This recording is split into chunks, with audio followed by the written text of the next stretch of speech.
गंगापुर नाम का एक गांव था जो पहले बहुत खुशहाल गांव था। उस गांव को शायद किसी की नजर ही लग गई थी, क्योंकि अब उस गांव के लोग कुछ सालों से बहुत ही परेशान रहते थे। उस गांव में पहाड़ों के पास एक गुफा थी। उस गुफा में एक जिन्न रहता था, जिसकी वजह से गांव के लोग बहुत ही परेशान रहते थे। वो जिन्न गांव के लोगों को बहुत परेशान करता था। जिन्न को कैद करने के लिए उसी गुफा में एक चिराग भी था, लेकिन किसी की हिम्मत नहीं थी कि वो गुफा में जाकर जिन्न को चिराग में कैद कर सके। एक दिन सभी गांव वाले इकट्ठा होकर गांव में आए स्वामी के पास जाते हैं और जिन्न से छुटकारा पाने का समाधान लेने जाते हैं। स्वामी जी, हमारी रक्षा कीजिए, हम सबको उस जिन से बचाइए। हर महीने वो हम गांव वालों से बहुत सारा खाना लेता है, जिसकी वजह से हमारी समस्याएं धीरे धीरे बढ़ रही हैं। हम सब गांव वाले बहुत परेशान हो चुके हैं।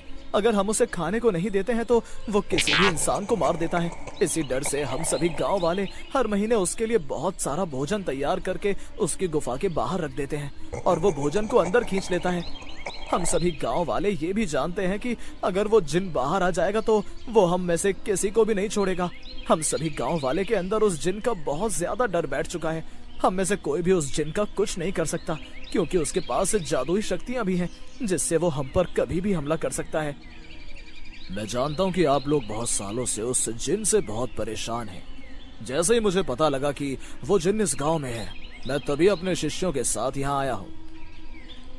स्वामी जी, अब तो हम लोगों के पास खुद के लिए खाने को नहीं है, तो हम लोग उस जिन को खाना कैसे दें? हम सबको पता है कि अगर वो जिन उस गुफा से बाहर आ गया तो वो हम सबको खा जाएगा, और वो जिन हम सब पर हुक्म भी चलाता है। स्वामी जी, अब आप ही हम सबको इस समस्या से छुटकारा दिलाइए तो बहुत अच्छा होगा। स्वामी जी के साथ उनका एक प्रिय शिष्य भी था।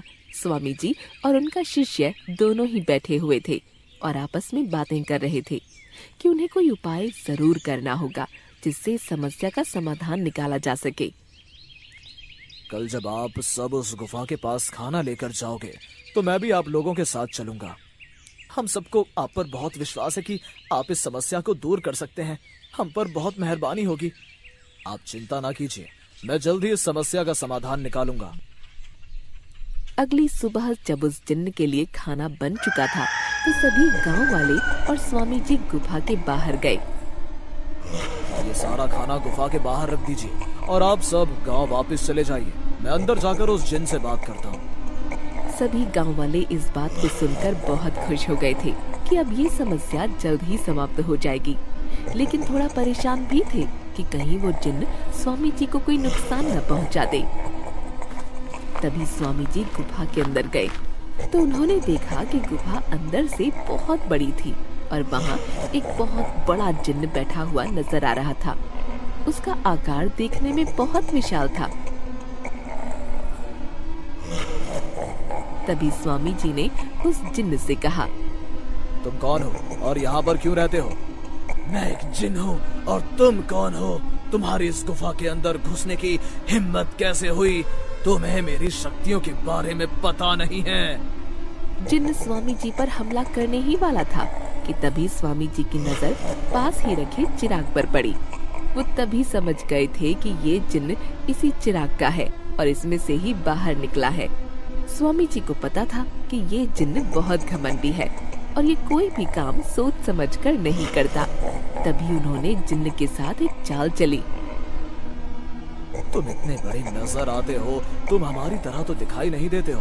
तुम्हारा साइज बहुत बड़ा है, इसलिए तुम्हें बहुत ज्यादा भूख लगती है और इसलिए गांव वालों को भी अधिक खाना बनाना पड़ता है। जब मैं अंदर आया तो मैंने देखा था कि इस गुफा का द्वार बहुत ही छोटा है, लेकिन तुम तो बहुत बड़े हो, तो तुम इस द्वार को कैसे पार करते हो?